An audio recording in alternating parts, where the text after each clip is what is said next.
সেই তখন থেকে খবরের কাগজ পড়েই যাচ্ছ। বলি, তোমার কি কিছু মনে নেই? কেন, আমার আবার কি মনে থাকবে? আজ তো আমার ছুটি, আজ আমার দোকান বন্ধ। এই একটা দিনই তো সময় পাই মন দিয়ে খবরের কাগজ পড়ার। বাহ, কত নারকেল নাড়ু বানাচ্ছ!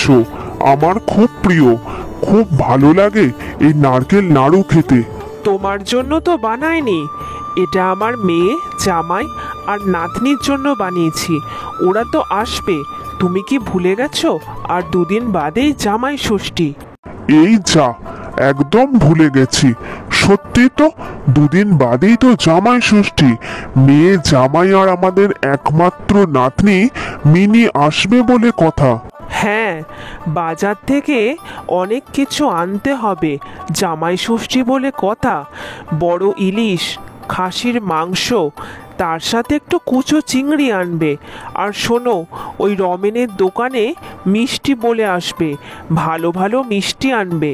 তুমি বরং একটা ফর্দ লিখে দিও, আমার কি আর অত সব মনে থাকে?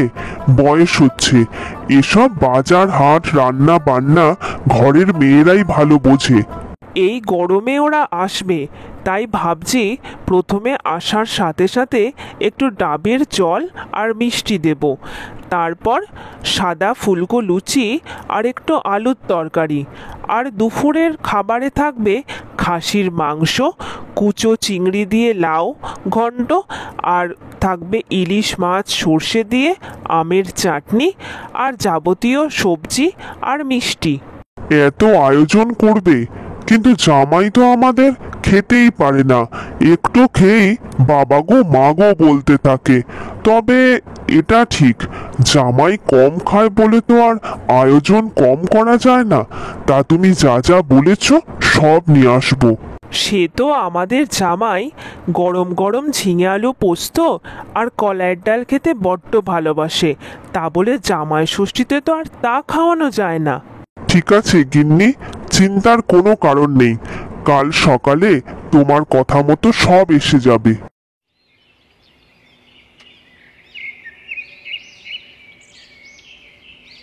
জানো মা, ফুলিরা পরশুদিন মামার বাড়ি যাবে, বলছিল কি একটা অনুষ্ঠান আছে।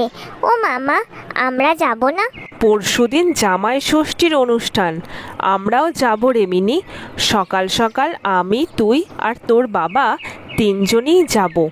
ও, জামাই ষষ্ঠী, তাহলে তো সেই ইলিশ মাছ হবে। কি মজা মা, কতদিন পর আমরা ইলিশ মাছ খাবো। সত্যি রে মিনি, আমাদের খুব কষ্ট হয়, তোকে একটা ভালো মাছ মাংস দিয়ে ভাতও খেতে দিতে পারি না। কি করব বল? তোর বাবার যদি একটা দোকান বা ভালো চাকরি থাকতো, আমাদের এত কষ্ট করতে হতো না। তুমি চিন্তা করো না মা, দেখবে ভগবান একদিন সব ঠিক করে দেবে। আমার বাবাও একটা ভালো কিছু কাজ করবে। চল, আমি এবার তোর বাবাকে বলি গা, আমাদেরও তো পরশুদিন বেরোতে হবে। মার জন্য একটা শাড়ি কিনতে হবে। যাই, তোর বাবার সাথে সেটা নিয়ে একটু আলোচনা করি।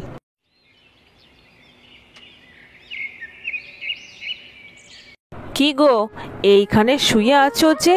বলি, আর দুদিন বাদে জামাই ষষ্ঠী, বাপের বাড়ি যেতে হবে তো, মার জন্য একটা শাড়ি কিনতে হবে। আর জামাই ষষ্ঠী, আমাদের মতো গরিব চাষা মানুষদের কি আর জামাই ষষ্ঠী মানায় গিন্নি? তুমি প্রতিবার বাপের বাড়িতে গিয়ে তোমার বান্ধবীদের সাথে গল্প করো, তাদের বরেরা সব ভালো ভালো চাকরি করে। আমার আর যেতে ইচ্ছা করে না। তাই বললে হবে নাকি? বাবা চিঠি পাঠিয়েছে, আমাদের জামাই ষষ্ঠীতে নিমন্ত্রণ, আমাদের কিন্তু যেতেই হবে। আমি কোনো কথা শুনবো না। বুঝলে গিন্নি, আমারও ইচ্ছা হয় শাশুড়িমার জন্য একটা ভালো দামি শাড়ি কিনি, কিন্তু আমার যে অত সামর্থ্য নেই। প্রতিবার ওই সামান্য তাঁতের শাড়ি দিয়েই কাজ চালাতে হয়। উপহারের মূল্য টাকা দিয়ে বিচার হয় না গো। আমরা যে এই আন্তরিকতার সাথে দিই আর সবাই একসাথে অনুষ্ঠানে জড়ো হই, এটাই তো অনেক। ঠিক আছে গিন্নি, ঘরে যেটুকু টাকা আছে সেটা দিয়ে তুমি বরং একটা শাড়ি কিনে এনো, আর আমি এখন চাষের কাজে যাই। ঠিক আছে, একটুখানি চিড়ে বাতাসা খেয়ে যেও, আর আমিও এখন পুকুর পাড়ে যাব জল আনতে।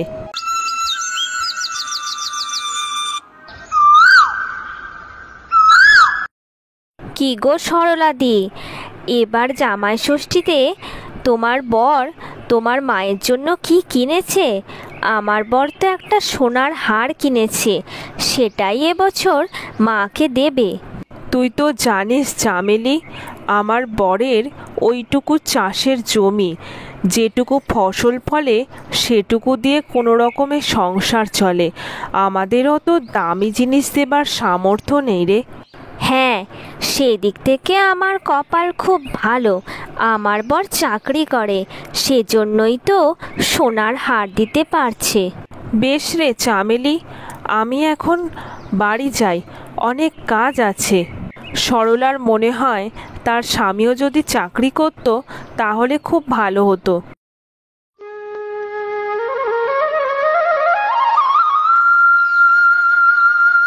কি গো শিবুদা, তোমার নামে একটা চিঠি আছে গো। ও শিবুদা, শুনতে পাচ্ছ? কিসের চিঠি আছে অমল? একটু বল না ভাই, আমার নামে কিসের চিঠি? তোমার চাকরি হয়েছে গো, চাকরি, পঞ্চায়েত অফিসে চাকরি হয়েছে, আর তার জন্যই তোমার নামে চিঠি এসেছে। সত্যি বলছিস অমল? আমার চাকরিটা তাহলে হয়ে গেছে? এর থেকে খুশির খবর আর কিছু হতে পারে না।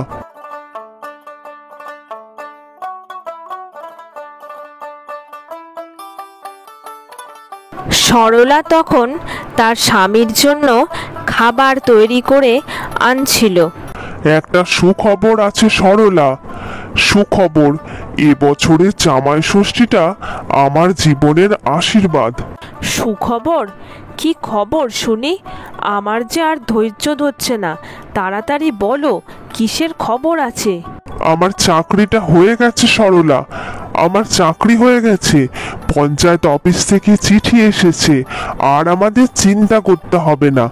এর থেকে বড় আনন্দ আর কি বা হতে পারে? সত্যি ভগবান যেন মুখ তুলে চাইলো, আর আমাদেরকেও ছোট করবে না। এবার আমিও বলতে পারবো আমার স্বামী চাকরি করে।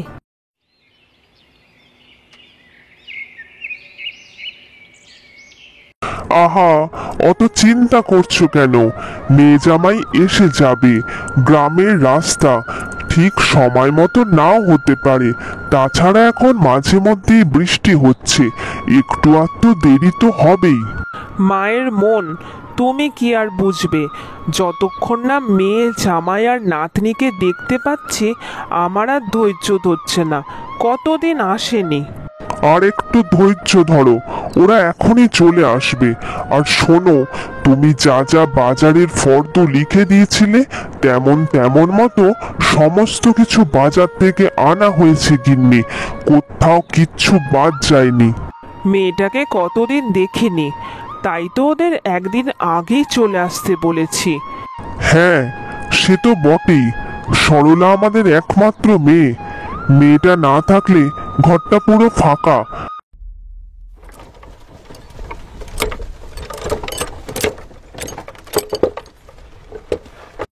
এই তো সরলা, কতদিন পর তোকে দেখলাম।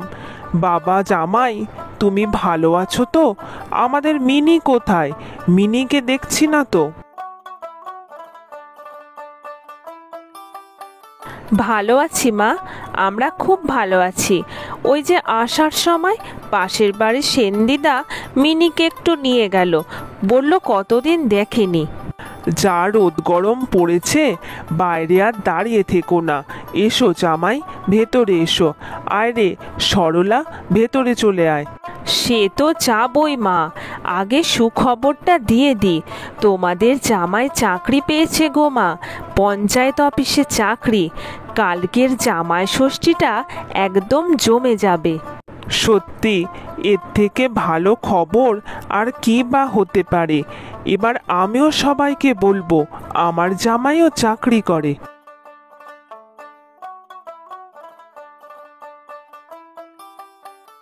ও মা, এসব আবার কি নিয়ে এসেছেন? এই তো ডাবের জল খেলাম, আবার কি? নলেন গুড়ের সন্দেশ তোমার শ্বশুর মশাই নিয়ে এসেছে। দোকানে বলা ছিল, একবার খেয়ে দেখো বাবা, খুব সুন্দর। চাকরি পেয়েছো, মিষ্টি মুখ না করলে কি হয় নাকি? বলছি, কাল তো জামাই ষষ্ঠী, আজকে একটু রেহাই দিন। আজকে একটু পাতলা করে মাছের ঝোল করে দিন, আমি বরং তাই খাবো। আর এখন মিষ্টি ফিষ্টি খেতে পারবো না। আচ্ছা ঠিক আছে, তবে তাই হবে। তুমি দেখছি তোমার শ্বশুর মশাইয়ের একদম উল্টো। তোমার শ্বশুর মশাই যখন প্রথমবার জামাই ষষ্ঠীতে গেছিল, তার খাওয়া খাদ্য দেখে সবাই অবাক হয়ে গেছিল। আপনি বরং সরলাকে খেতে বলুন, ও আমার থেকে খেতে ভালোবাসে। আমি বরং একটু বিশ্রাম নিই।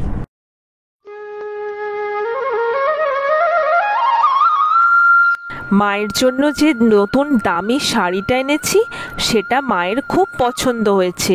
আর শোনো, আজ জামাই ষষ্ঠী, মা তোমার জন্য যে পাঞ্জাবিটা কিনেছে তাড়াতাড়ি পরে তৈরি হয়ে নাও। সে আমি এক্ষুনি তৈরি হয়ে নিচ্ছি, কিন্তু একটা কথা, আমি কিন্তু অত খাবার খেতে পারবো না, আগেই বলে দিলাম।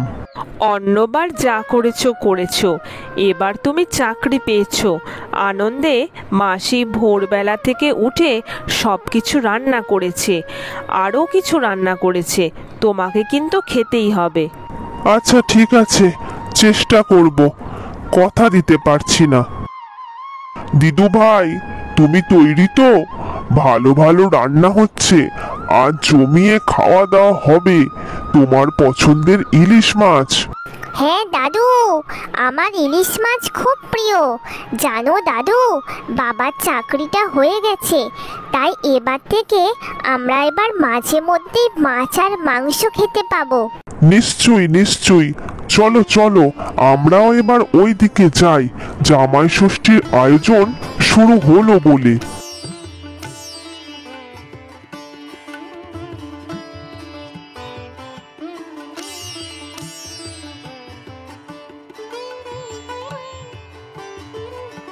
খাও জামাই বাবা, মন দিয়ে খাও। এই বছরে একটা দিনই সুযোগ পাই তোমাকে ভালো ভালো রান্না করে খাওয়ানোর। এটাই তো সমস্যা মা, একদিনে এত খাবার। তবে আপনি কষ্ট করে যখন রান্না করেছেন, আর এখন এবছর যখন চাকরিটা পেয়ে গেছি, আমি আনন্দে সব খেয়ে নেব। হ্যাঁ মা, আর আমাদের চিন্তা নেই। সত্যি, আর কেউ আমাকে বলবে না যে তোর স্বামী চাকরি করে না। এবার আমারও খুব আনন্দ হচ্ছে। সবই ভগবানের ইচ্ছে রে মা, সবই তার ইচ্ছে। তিনি সবাইকেই দেখেন। আসলে কি জানেন মা, পুরুষ মানুষের রোজগারটাই সব। আমারও অনেক কষ্ট হতো, কিন্তু মুখে কিছু বলতে পারতাম না।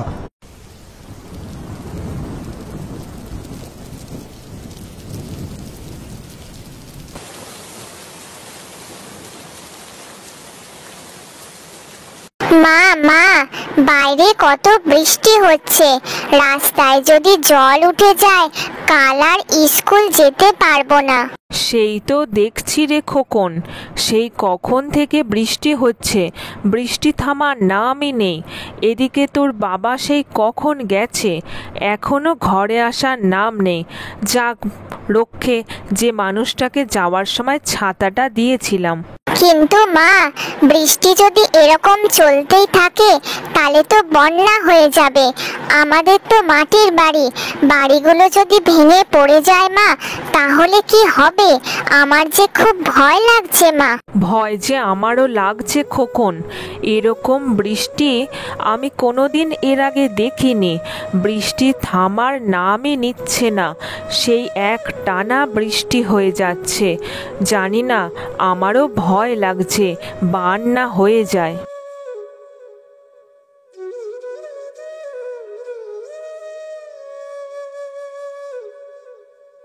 এই তোমার কথাই আমরা দুজন আলোচনা করছিলাম।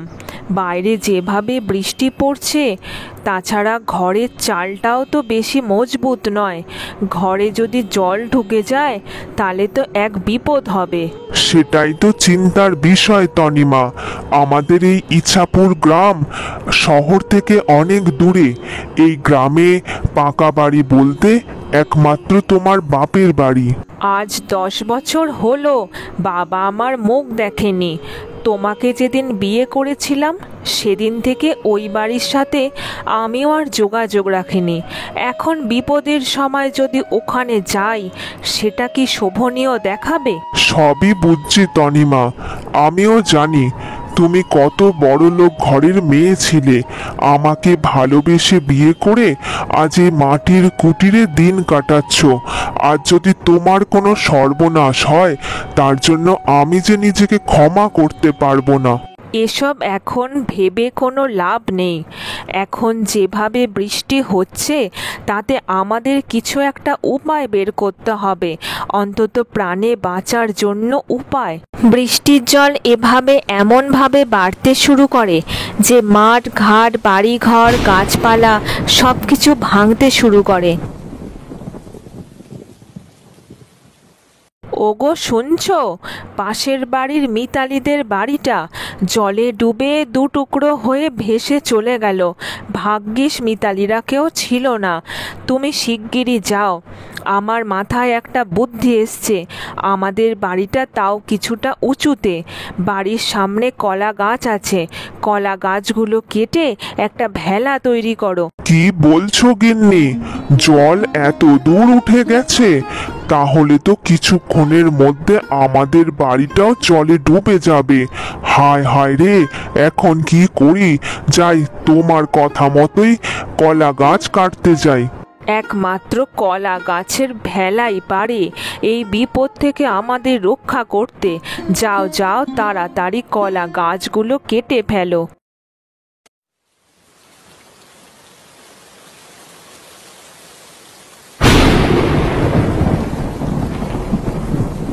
সুশীল এরপর কলা গাছ দিয়ে একটা ভেলা তৈরি করতে শুরু করে।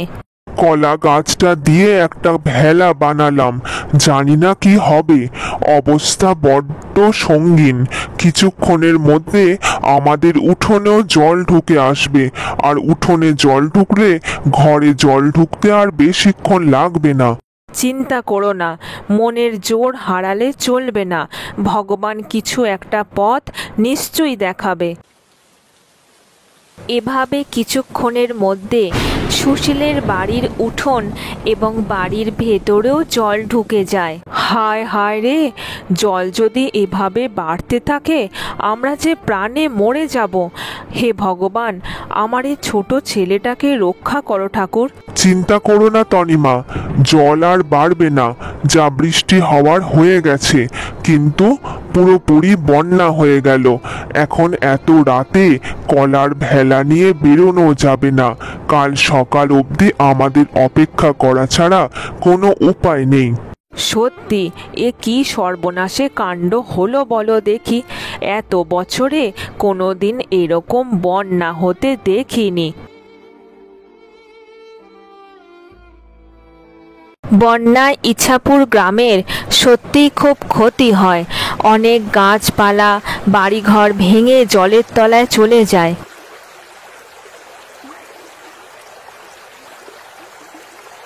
দেখেছো গ্রামে কেমন বন্যা হয়েছে? আমার যে গলা দিয়ে আর ভাত নামবে না গো। আমার মেয়েটা ওখানে আছে। যেভাবেই হোক তুমি মেয়ে জামাই আর নাতিটাকে এই ঘরে আনার ব্যবস্থা করো। সেই পই পই করে বলেছিলাম অমন গরিব ঘরে বিয়ে করতে যাস না। কে শোনে কার কথা? এখন দেখছো তো গিন্নি, পাকা বাড়ি হলে কত সুবিধা। সে যা হয়ে গেছে হয়ে গেছে। এখন আর পুরনো কাসন্দি টেনে লাভ নেই। এখন আমাদের গোটা গ্রামকে বাঁচাতে হবে। তুমি যেভাবেই হোক পেয়াদাদের দিয়ে খবর পাঠাও। আমার মেয়ে জামাই নাতি আর গ্রামের মানুষজনকে আমাদের বাড়িতে আনার ব্যবস্থা করো। ঠিক আছে ঠিক আছে, তুমি অত চিন্তা করো না। গ্রামের জমিদার হিসাবে আর বাবা হিসাবে আমার একটা দায়িত্ব আছে।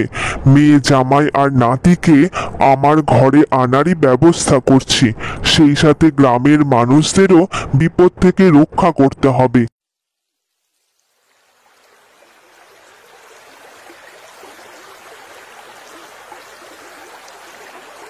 কি গো, আশেপাশের পরিস্থিতি কিরকম বুঝছো? পরিস্থিতি একদমই ভালো নয় তনিমা।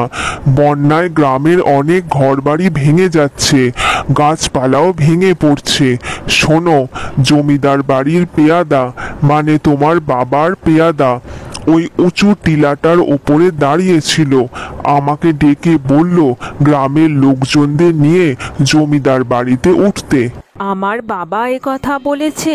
চলো চলো, পুরনো মান অভিমান সব ভুলে এখন প্রাণে বাঁচতে হবে, আমাদের ছেলেটাকেও বাঁচাতে হবে।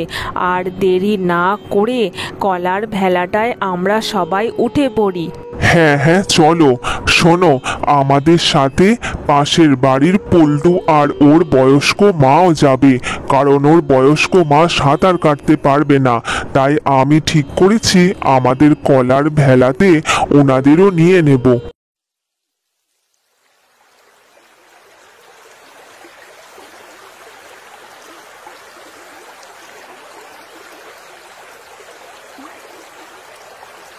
সংকোচের কিছু নেই জামাই, সংকোচের কিছু নেই তনিমা। যা হবার হয়ে গেছিল, আমি সব ভুলে গেছি।